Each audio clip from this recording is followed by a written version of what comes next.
Cerdas tidak akan mengatakan 10 kata-kata ini.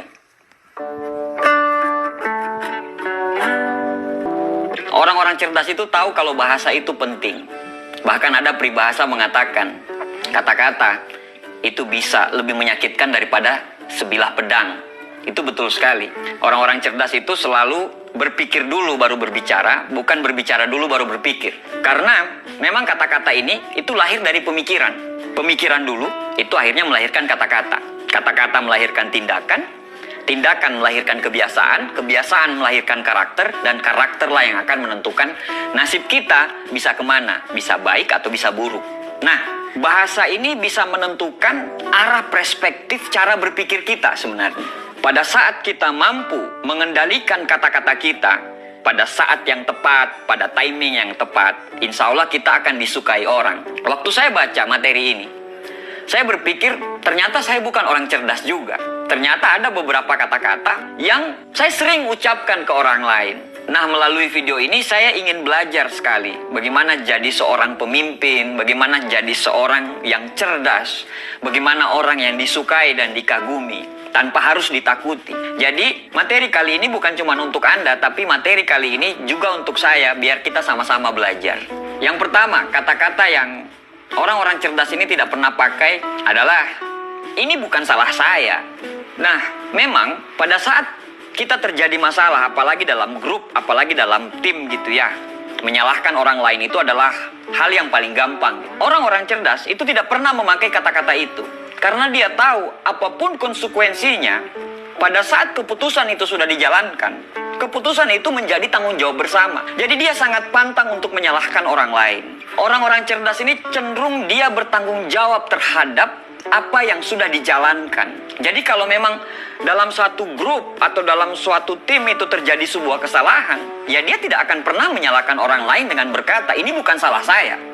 Kalau sudah terjadi kesalahan, berarti itu kesalahan bersama. Walaupun pada saat mengambil keputusan itu dia sudah tahu ini akan terjadi kesalahan, tapi karena itu sudah menjadi keputusan bersama, ya kita harus konsekuen kalau itu kesalahan kita bersama. Kalau kita cenderung menyalahkan orang lain dengan berkata, ini bukan salah saya. Nanti suatu saat, suatu waktu, apabila ada pekerjaan lain, orang-orang akan menghindari bekerja sama dengan kita. Atau orang-orang sebelum kita menyalahkan mereka, mereka akan menyalahkan kita duluan atas sebuah kondisi yang tidak beres. Kalau kita mau bertumbuh ke arah yang lebih baik, kita harus menghindari banget menggunakan kata-kata, ini bukan salah saya. Nomor 2, ini kurang bagus, harusnya lebih sempurna. Nah, dalam sebuah pekerjaan, apalagi di awal-awal, tidak ada yang sempurna. Kalau kita sibuk mencari kesempurnaan, kita tidak akan mendapatkan kesempurnaan. Mengharapkan kesempurnaan, sama saja mengarahkan diri kita untuk menuju kegagalan. Karena memang tidak ada yang sempurna. Orang-orang cerdas ini cenderung tidak mencari kesempurnaan, tapi dia akan selalu melakukan yang terbaik. Pada saat dia coba lagi, dia belajar dari kegagalan untuk menjadi yang terbaik dari yang kemarin.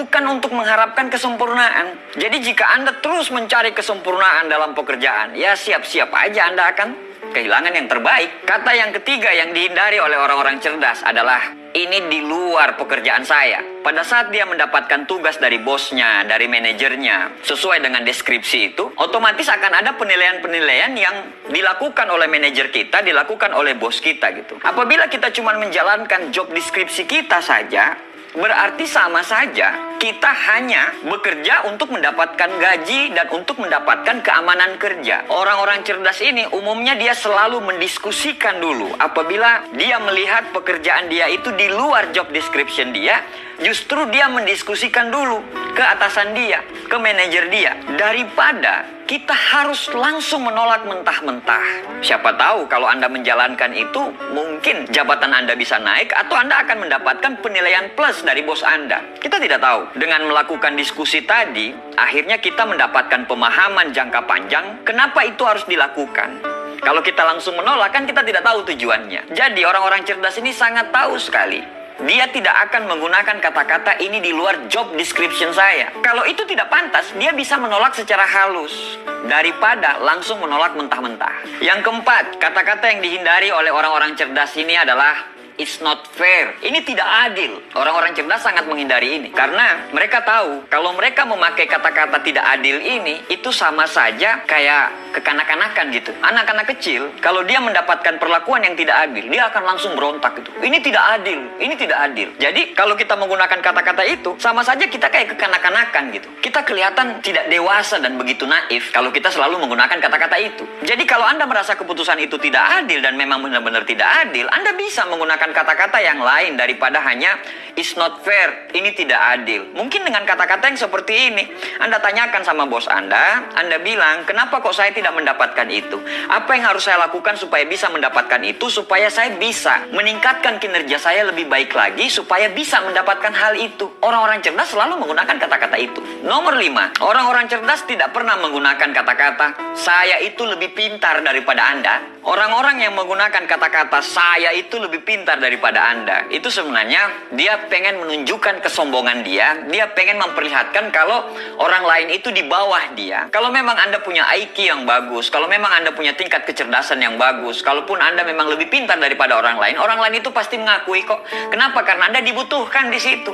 Tapi kalau itu keluar dari kata-kata Anda, saya itu lebih pintar daripada Anda, itu hanya sebuah pengakuan yang sombong dan Anda pengen diakui, padahal tidak diakui. Berhentilah untuk bicara saya itu lebih pintar daripada Anda.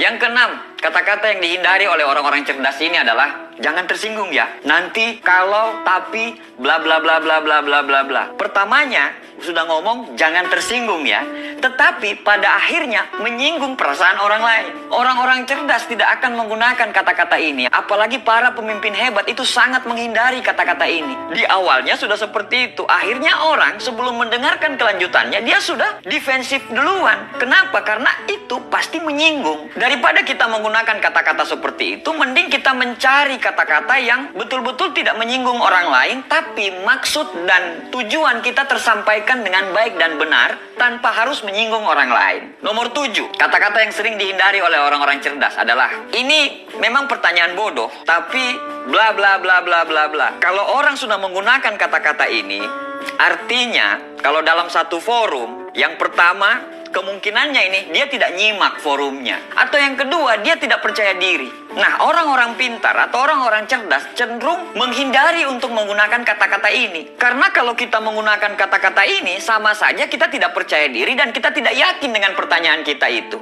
Nah, persoalannya adalah kalau kita sendiri tidak yakin atas pertanyaan itu, bagaimana kita bisa meyakinkan orang lain? Tidak perlu menggunakan kata-kata ini mungkin pertanyaan bodoh. Tidak perlu. Karena orang-orang cerdas sangat menghindari pertanyaan-pertanyaan seperti itu. Yang kedelapan, orang-orang cerdas sangat menghindari untuk mengatakan saya tidak bisa melakukannya. Mungkin Anda kewalahan dengan tugas-tugas yang diberikan kepada Anda. Mungkin dalam hati Anda sudah bilang, aduh saya tidak bisa melakukan ini, saya tidak bisa melakukan ini.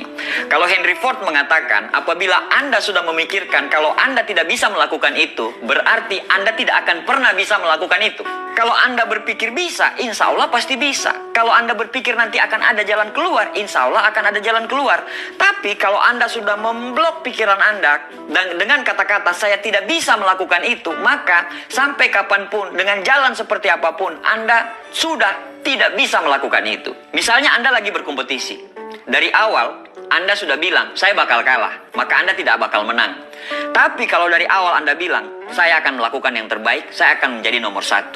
Dan Anda akan mengeluarkan tenaga dalam Anda untuk menjadi nomor 1. Walaupun pada akhirnya Anda tidak jadi nomor 1, tapi Anda sudah memenangkan pikiran Anda untuk menjadi orang nomor 1. Yang kesembilan, orang-orang cerdas ini menghindari kata-kata serahkan sama saya. Ini hanya butuh waktu semenit, saya bisa melakukan itu. Ada sebuah kejadian, handphone saya rusak, terus saya bawa ke tukang servis. Tukang servisnya bilang, alah ini masalah gampang nih, tunggu aja 5 menit, saya bisa selesaikan ini. Dalam hati, ekspektasi saya sama dia tinggi dong. Pinter banget nih orang ini, cerdas banget nih orang ini. Ternyata butuh waktu berjam-jam, bahkan sampai butuh waktu 1 hari. Apa yang terjadi? Ekspektasi saya itu langsung menurun. Saya langsung bilang, ya katanya bisa nyelesain dalam waktu beberapa menit. Ternyata ini butuh waktu berjam-jam. Nah, sadar atau nggak sadar, kita sering memberikan keyakinan kepada orang dengan cara-cara seperti itu. Padahal orang-orang cerdas sangat menghindari kata-kata seperti itu. Kalau dia mendapatkan tugas, dia akan analisa baik-baik apa yang harus dia lakukan, apa yang harus dia perbuat, sehingga dia bisa menentukan berapa jam dia bisa mengerjakan itu, berapa lama dia bisa mengerjakan itu. Karena kalau kita membuat ekspektasi yang terlalu tinggi dan ternyata ekspektasi tersebut tidak sesuai dengan apa yang kita kerjakan, kita akan menjadi nilai minus di depan orang lain. Jadi sangat penting untuk menghindari kata-kata ini butuh waktu 1 menit. Serahkan sama saya. Kita hindari kata-kata itu. Walaupun kita tahu kita bisa mengerjakan 1 menit, tapi tolong hindari menggunakan kata-kata itu. Yang ke-10, orang-orang cerdas sangat menghindari menggunakan kata-kata "kan sudah saya bilang". Ada beberapa orang, apabila terjadi kesalahan, apabila terjadi misalnya dalam grup, dalam tim, terjadi suatu kegagalan, untuk melindungi diri dia akan selalu berkata, "kan saya sudah bilang, harusnya ini, harusnya itu". Padahal, di mana dia waktu keputusan itu diambil? Kan keputusan itu keputusan bersama. Kalau sudah keputusan bersama, menjadi tanggung jawab kita. Apabila itu terjadi kesuksesan, ya itu kesuksesan kita bersama. Apabila itu terjadi kegagalan, ya itu kegagalan kita bersama. Seperti saya bilang, menyalahkan orang lain itu lebih gampang. Karena ego kita terselamatkan. Tapi apa? Kita akan dipandang miring sama orang lain. Akhirnya apa? Pada saat ada tugas berikutnya, Anda tidak akan pernah diajak bekerja sama. Karena apa? Karena ego dan kesombongan Anda itu. Makanya orang malas bekerja sama dengan Anda. Lagian kata-kata "kan sudah saya bilang, kan sudah saya bilang", saya lebih cenderung sering mendengarkan anak-anak saya ngomong seperti itu untuk melakukan pembelaan. Jadi artinya apa? Kalau Anda sering menggunakan kata-kata itu, berarti Anda masih kekanak-kanakan lah. Anda belum bermain dalam sebuah tim. Anda belum bekerja dengan tim yang bagus. Dan mungkin Anda bukan seorang pemain tim yang bagus. Karena memang kata-kata ini terdengar sangat sombong karena menjatuhkan orang lain. Demikian sharing santai dari saya. Terlebih dan kurangnya saya mohon maaf. Assalamualaikum warahmatullahi wabarakatuh. Sukses buat kita semua.